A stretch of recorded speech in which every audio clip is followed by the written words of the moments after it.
Hi everyone, it's me, Tim. Today I want to talk about Arcanum Optimization. This comes from a set of questions from a viewer, DeQuiz, who asks a few topic suggestions for upcoming videos, how to optimize game code, how to even find what is wise to optimize, and different ways to measure results of optimization. And a bunch more questions too that didn't have to do with optimization. So I'm going to stop it right there. I may get the other ones later. But let me just talk about optimization. And I've decided to go back to Arcanum because I can talk about that code. I own that code. I can look at that code. I looked at that code. And it lets me just be much more specific about what I'm going to talk about. Now, I already have a general optimization video, which I'll link below, which talks about basic techniques for code optimization, like when to do them, when sometimes changing the design specification can lead to faster code or code that uses less memory. So sometimes the optimization is not in code. It's change your design even just a little bit, and you can end up with way better code. I also have a video on the specific memory savings that we got in Arcanum through object compaction. I will summarize it again here, but I recommend watching that video too. It's called Prototype and Structures. It's linked below. Now, this video is going to be about specific optimizations that we used in Arcanum. Arcanum was way bigger than Fallout. And we did it with 4 programmers. It was set in an open world, which was huge. So we were trying to deal with not only how to store all of that, but how to do calculations over things like creatures, because there could be tens of thousands or hundreds of thousands of creatures if we tried to load every creature that was in the instance you were in. Because when you were out in the terrain, in the open map, we couldn't possibly load every sector. So we had to load things in and out as needed. And that's where the optimization came in. So let me talk about memory optimization and time optimization differently. And I'll start with memory. And let me summarize what we did in Arcanum. In Arcanum, we did something called object compaction, where an object only stored how it differed from the prototype it was based on. For many things, that prototype stored almost everything. So if you had an item like a dagger, or an object like, a zombie, almost everything you need to know about that creature is stored in its prototype. How many hit points it has total, how it does attacks, what art to use, all that's stored in the prototype. Typically, the only thing that changed between the object and the prototype was where it was located in the world, which might be in the world or in your inventory, and its current hit points. The maximum hit points were whatever was in the prototype. Unless, of course, the designer wanted to drop it down and say, these are really tough zombies, I'm going to give them 50% more hit points, which you could do. Also, items would store their current number of charges. Creatures would store ability use. Like if there was an ability that they could only use once every 30 seconds, then the timer would, of course, be part of the object.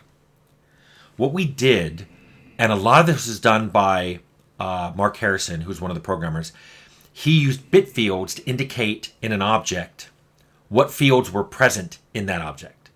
And if they weren't present, then it meant go to the prototype to get it. So let's say you wanted to look up, hit points. And that was the 4th field that would have been on the object if we were storing all of it. So you look and you count in 4 bits. So you skip over the first 3 bits. You get to the 4th one. And if it's a 1, that means you grab it from here, from the object. If it's a 0, that means go grab it from the prototype. Now, if the first 3 fields were 0, that meant the first field in the object was hit points. If any of those first 3 weren't 0, it meant you had to skip over a certain number of fields to get to the hit points. And Mark made a whole thing, I think it was called Big Bits, that stored an array so you could have bits as long as you wanted. You weren't restricted to 32. And we either knew how big they were going to be or that was stored somewhere, so you knew how many bytes to skip over if fields existed in the object, but you were looking for a field later on. Here's what I want to point out. All of that stuff, the big bits and that you have to store, That was extra memory that was in each object. But even with that bit field overhead, we saved so much memory because there were tons of objects in the world that were used a ton, but almost never differed from the prototype. Walls, props like trees and rocks, those almost always just varied from the prototype by their location. That here's the rock here, where the prototype may not even specify a location. Everything else about it, the art it used, its maximum hit points, everything, were never varied. This was true for items and monsters as well. So all the swords in the game, there was just one sword prototype. And it stored everything you need to know about a sword. What animations to use, what it looked like in inventory, how much damage it did, all of that. The only thing that varied, usually, if someone had sword, was where it was located and if it had been damaged at all. Now, if you wanted to make a +1 sword, you had two options. You could say, here's the sword prototype, and here's the +1 sword, which varies because its 2 hit field has a +1 in it instead of a 0. Maybe the damage also has +1. That's one way to do it. Or you could make a prototype. If you think you're going to have a lot of +1 swords, you could make a +1 sword prototype, and then they could all refer to that. It was basically a trade-off on how often, if an item was going to be used a lot, make a prototype. Otherwise, just store the delta from the base prototype and you're done. Monsters were the same way. If the monster used most of the same art, almost all the same abilities and all that, just delta it from the prototype. You can see a lot more detail in the Arcanum prototype and structure video that's linked. We also had TIG, which I talk about in a video about TIG. TIG managed memory for Arcanum. The way TIG did that is when you initialize TIG, which was a static library that linked in to Arcanum. We also used it in Temple. When TIG would start, it would allocate one gigantic block of memory. And the reason for this is it then managed everything within that block to reduce fragmentation. I'll talk about how it did that. Another big advantage of having TIG manage all the memory is in many C compilers, if you called malloc saying give me a block of memory, if you did it in debug mode, it would set all of those to 0. It would set all the memory in that block to 0. But on release, it didn't do that, which led to some weird issues between the two. So in TIG, we had malloc and calloc. Malloc was give me allocate memory. Calloc was allocate the memory but clear it out to 0. So if you needed it to be cleared out, you called calloc, but a lot of times you didn't need it. You weren't going to look in it. And it could be random garbage stuff. It just meant since the programmer knew what they were doing, it led to faster memory allocation. When you got a pointer back to a block in that giant block of memory, you didn't get a pointer, you got a handle. And when you wanted to use it, you had to lock the handle. And when you locked the handle, it returned an actual pointer to where the block was. And then when you were done, you unlocked it, and the block was now free to be moved around. And that's what we did. Unlocked blocks inside that giant block of memory could be moved around. And the reason you do that is after you do a lot of memory allocation and freeing, you might allocate a block, allocate another block, allocate a third block, and then free the second block. So now you've got a hole in between these two blocks. And if you try to allocate a block bigger than that one, you can't use that one because these two blocks are here. Well, the nice thing is about the handles is if these two blocks weren't locked, we could just slide the third one down and touch the first one. And now you have all the space over here free. As long as we know no one's accessing that memory, it's free for us to move anywhere you want. And then when you call lock on the handle you've got, you get a new pointer. But because you don't care what the pointer was because it was locked before, you're fine. That did wonders for handling in real time memory fragmentation. We also put guard bytes at the beginning and end of every block. So if you asked for 1,000 bytes, we really gave you like 1,008. And there were 4 guard bytes at the front and 4 guard bytes at the end. We did that because whenever a handle was locked or freed, we could peek at those guard bytes and see if they had changed from whatever pattern we wrote into those guard bytes when we allocated the memory. If that pattern had changed, that meant somebody stomped memory. That helped us find a ton of memory issues. So those are the 2 main ways we handled memory in Arcanum.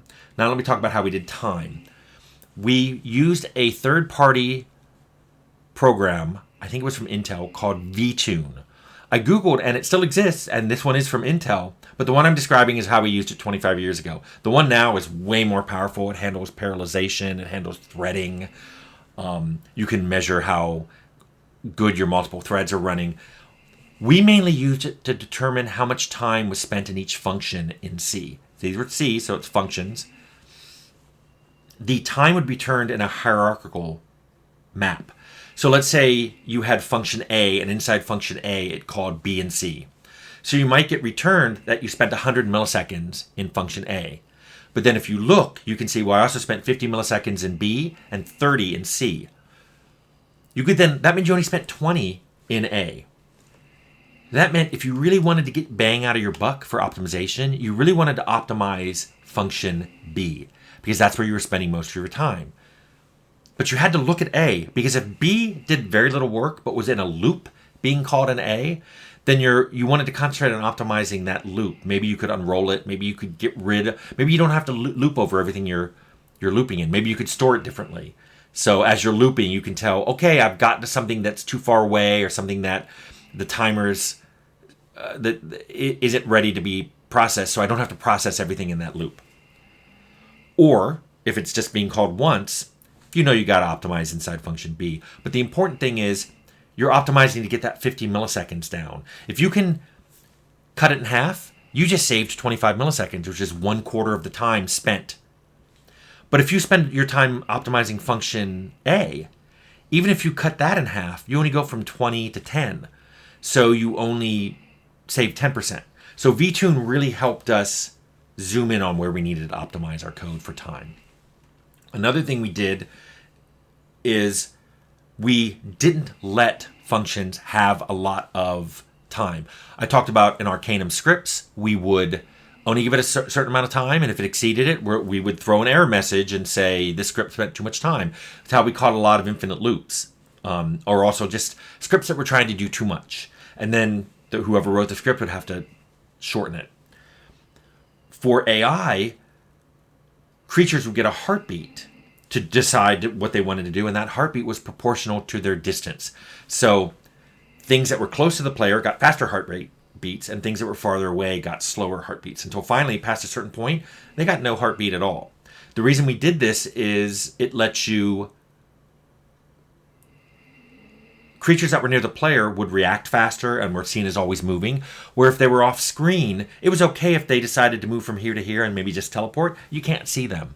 So it didn't matter that they were only getting a heartbeat every 2 seconds, 4 seconds, 10 seconds. If they were really far away, you weren't seeing what they were doing anyway. That worked really well. We also reduced time by only calculating things when we needed them. So let's say you needed the distance of things, I don't know, to use for that heartbeat calculation. You might calculate the distance between, say, the player and a monster, and then store it in there and put a dirty bit on it.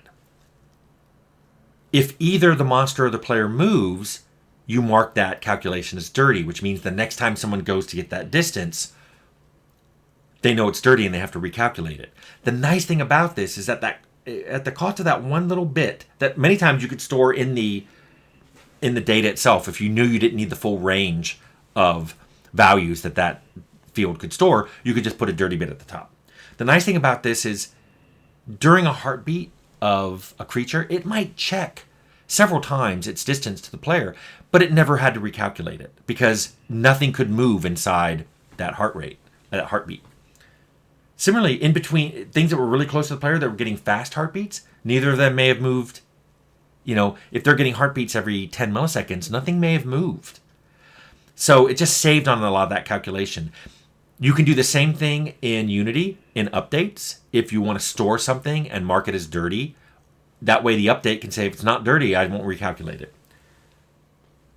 Similarly, you can reduce time by reducing the number of times you loop over things. I talked about this before. You can also do it for collision. For collision, you don't want to check every object against every other object in the world. You can use something smart like a quad tree to partition the world space and then only check things that are near you by saying, well, you have to be a leaf of the same parent in the quad tree. You can look up quad tree if you want to know what I'm talking about. And that way you're not checking my collision against everything in the world. You're only checking my collision against things that are near Mobby in the quad tree. Now, yes, you have to maintain the quad tree, but again, it's you update the things in the quad tree once, and then lots of things can do really fast comparisons.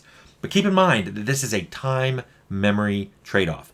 You're storing a quad tree memory so you don't have to do as many calculations time. You need to be really careful whenever you're doing optimizations, because usually time optimizations often increase memory use and vice versa. And what I'm talking about too is true in C, and maybe not C plus or C sharp, because you tend not to handle memory. When you create a new object in C++ or in C sharp, you may not be capable of intercepting the memory allocation and redirecting it to your own allocator. And if you can't, that means you can't control the memory defragmentation. You can still try to reduce how much memory you use, but its actual control is outside of your its allocation may be outside of your control. Also, if you use a library or game engine, they're going to be doing a lot of things outside of your control that you can't do anything with. Unity doesn't let you see code for their engine. Unreal does. I've talked about if you modify Unreal Engine code, though, now you have your own modifications, and when new updates come out, you either have to fold your modifications in or not and just go with the new version. There are ways around this. For example, in several games I worked on, I got around Unity's update by not having an update in an object that I created. Instead, I had it managed by a manager class. The manager class got an update and then decided which of its children needed an update and when. That way, I wasn't slaved to Unity's update when Unity felt like I got an update. I updated my objects when I wanted to update them. So there's ways around this, but if you're using third-party libraries and game engines, there are ways around it, but you are limited in what you can do. That's one reason I like making my own game engine. Anyway, I hope this was a good insight into how to do time and space optimizations, and I hope the quiz that this answered your question, or at least your first 3 questions.